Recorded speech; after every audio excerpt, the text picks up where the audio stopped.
Good day, my Stitchy family, and welcome to my channel, Stitcha-Rella. Today I'm bringing you another amazing unboxing from 7Great. That is www.sevengreat.com. Now, all of you by now know 7Great. They specialize in cross stitch. They sell all the newest brands. They sell the beaded cross stitch and our embroidery, which I'm bringing to you today. And I'm going to do a video where I work on it. So fabulous products, fabulous customer service. Products are fantastic. And the shipping of 7Great. Guys, it's fast. It's as fast as lightning. So, perfect store. I absolutely adore them. Now, if you order for $59 or more at 7Great, you do get free shipping. And that's not all. You can save 10% off with my discount code, which is Rella10 off. Now, that's still not all. Guys, they're still running their sale. So, if you load 6 items, that's buy 5 get 1 free. So you need to load 6 items in your cart to get 1 free. And the more you load, the more you get free. For example, buy 10 get 2 free. So if you load 12, you get 2 free. And they go off in your cart automatically. So don't forget, maybe just that one you didn't put in your cart is the free one. So load it, look at it, because there's no limit to that. Now, let's have a look at this. Look at that beautiful stitch. And while you look at that, I am going to open it. And this video I make before the time. By the time you see this video, this will be almost completed. But I am doing it on video so you can see what I do. So don't go away. For you, it's going to be a second. For me, it's going to be a week, right? Alright, so you guys know like daisies, and I love purple. And of course there's daisies, there's lavender in here, and there's purple. And I hope the cloth is purple as well, but we're going to have a look now. So let's have a look. Great.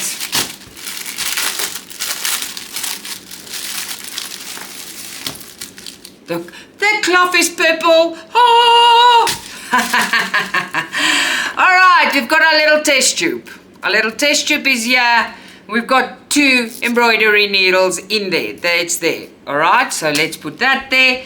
We got our seam ripper. Be careful with this. This can destroy your cloth if you're not careful. It's very sharp. Just be careful.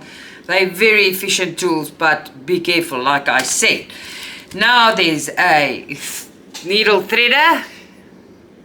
A little daisy needle threader, as you can see. Then we get our hoop.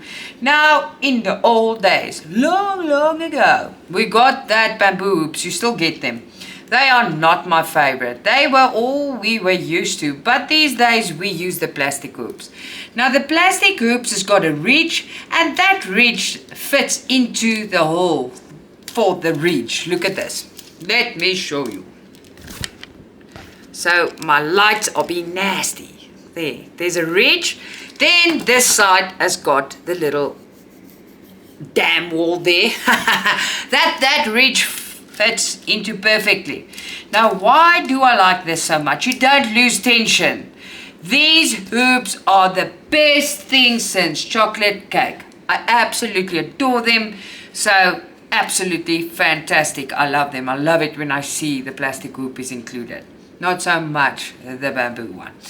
Alright, so let's have a look at this beautiful lavender and daisy stitch. I'm going to show you today. I assume it's a very easy stitch, but we're going to have a look.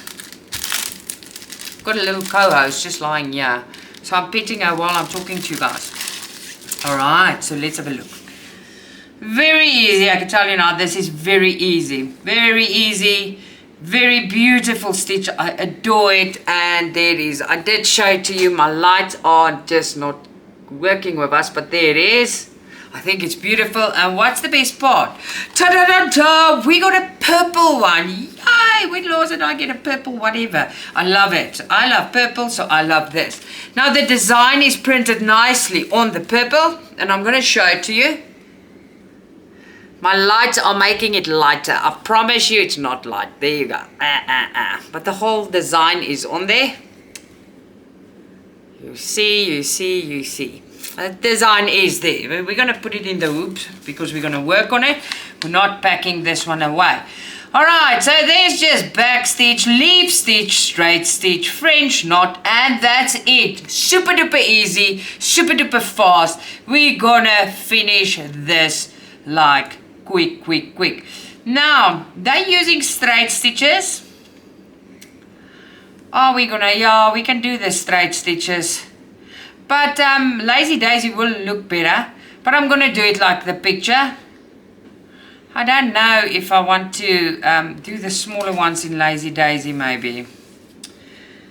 You know, we'll see how it goes, but I'll show you guys. It's going to look amazing in any way. And we're going to have some fun with this, right? Definitely we're going to have some fun with it. So they tell you how many threads. I just want to see this. What did they work in there? Oh, they work little beadies in there.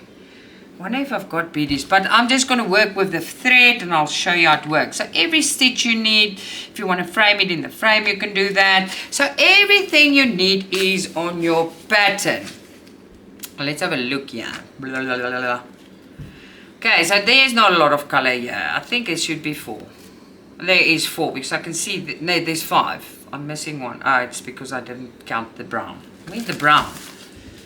Tell me where we use brown here. Ah, that thing that looks like a bead to me is a brown stitch in the middle. Alright. But I'll show you. This is super duper easy. So 5 colors. And there we go. It's for the daisies. The white in the middle of the daisies. Greenery in the middle of the daisies. And then your lavender is the purple. So I think this is going to be fun. Now how you prepare for this? Now while I open this, I want to ask. If it's the first time you guys are watching my videos, please be so kind to subscribe. Why? Because you help me out a lot. You won't miss my upcoming videos. You also motivate me to make more videos like this for you. Alright, so let's have a look-see here. Now you put it flat there. You can see you can work everywhere. Just want it everywhere. And you go and put your frame over. And there you go. So you can tighten it up. When it's tightened, you pull your material. So I just want to tighten it up properly before we do that. Alright, so let's just see. Oh, now it's so stiff I can't even pull it. Just hold on. Pull the material, pull the material. I made it so stiff I can't pull it. But that's not a bad thing. I promise you that much. There you go. Just pulling it. It's so stiff, I'm pulling all the creases out. And there you go. So we are ready to stitch here. This one's a bit low there, but it doesn't matter. And there we go. Okay, wait, I will do that. There you go. The whole motif is showing, and I can go ahead and stitch. Now on your pattern, they show you exactly how many strings to use and blah, blah, blah. So there's no issue here. They are showing you exactly how to stitch. But guess what? I'm going to show you now. So give me a second and we're going to stitch this finished together. Right? See you in a second.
you.